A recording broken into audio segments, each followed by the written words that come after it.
ఏంటి చెల్లి, మనుషులా పశువులా అని పెద్ద పెద్ద మాటలు మాట్లాడుతున్నావట?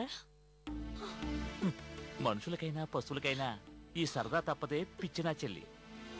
నువ్వు రెడీ అవుతావా లేక నేనే రెడీ చేయనా? వద్దు, నేనే రెడీ అవుతాను. అది అలా ఉండాలి. అవతల బావగారు నువ్వంటే పడి చచ్చిపోతున్నాడు. వెళ్ళు.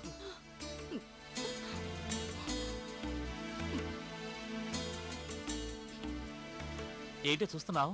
వెళ్ళి రెడీ అవ్వమన్నానా? వెళ్ళు.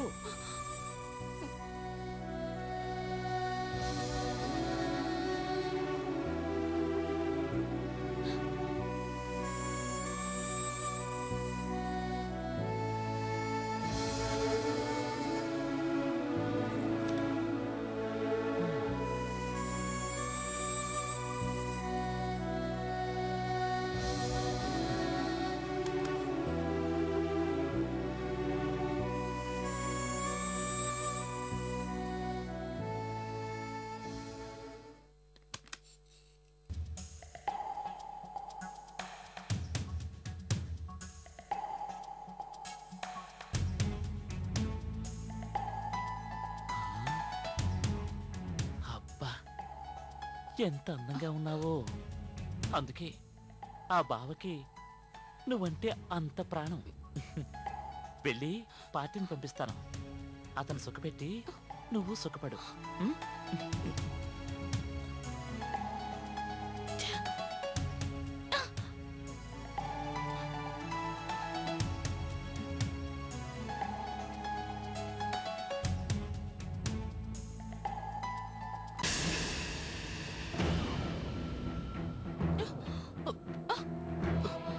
ఏమండి, ఆగండి.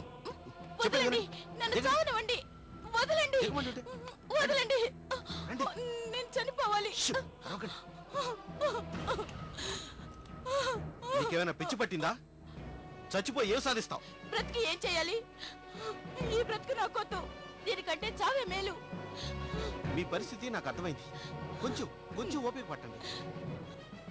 ఇక నన్ను ఇక్కడ నుంచి తప్పించడం ఎవరి వల్ల కాదు. మీరు కూడా నా వల్ల దెబ్బలు తిన్నారు కదా. అవన్నీ నేను లెక్క చేయడం లేదు. ఎందుకో మిమ్మల్ని చూస్తే పాపం అనిపించింది. ఎలాగైనా ఇక్కడి నుంచి మిమ్మల్ని తప్పించాలి అనిపించింది. తప్పిస్తాను. నాకు కొంచెం టైం ఇవ్వండి. నేను చెప్పేది నిజం. డబ్బులు తీసుకొచ్చిచ్చినా నిన్ను వదలటం లేదు. ఏదో ఒక మార్గం ఆలోచిస్తాను. నన్ను నమ్ము. నిన్ను బయటికి తీసుకువెళ్తాను.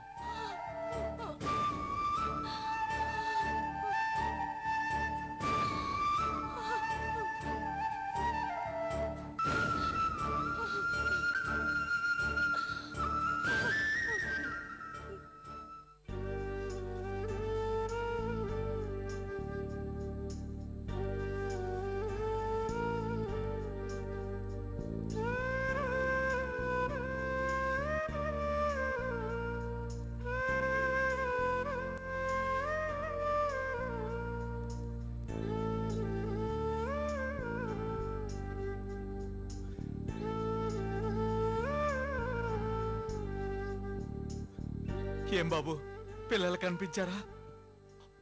లేదు నాన్నగారు, అంతా వెతికాను.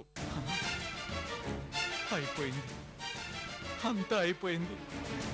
కొడుకు పోయాడు, కోడలు చనిపోయింది. ఇప్పుడు పిల్లలు కూడా నన్ను వదిలిపెట్టి వెళ్ళిపోయారు. ఇక నేను ఎవరి కోసం బతకాలి? ఎందుకు బతకాలి?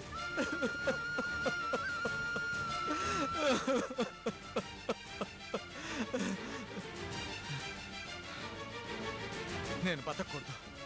ఇంకొక క్షణం కూడా నేను బతకూడదు. నేను బతకూడదు. నాన్నగారు, నాన్నగారు, ఆగండి, ఆగండి. అరే నాన్నగారు, ఏమిటిది ఏమిటిది మీరే ఇలా ఆవేశపడిపోతే ఎలా?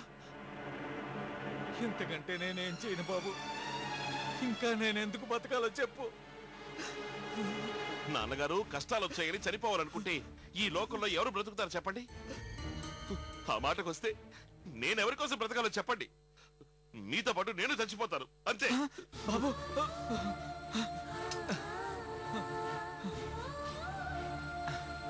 నాన్నగారు మీరు కూడా ఆవేశపడిపోతే నాకు ధైర్యం చెప్పేది ఎవరు? మనం చనిపోతే పిల్లల్ని ఎవరు చూసుకుంటారు చెప్పండి? ఏంటో బాబు, చుట్టూ ఒక్కసారి కష్టాలు అలుముకుంటే ఏం చేయాలో తెలియలేదు. నాన్నగారు ఏడవకండి, మీరేం బాధపడకండి నాన్నగారు. పిల్లలు ఎక్కడున్నా వెతికి తీసుకొచ్చే బాధ్యత నాది. ఇది నా కుటుంబం నాన్నగారు. నేనెవరిని వదులుకోను.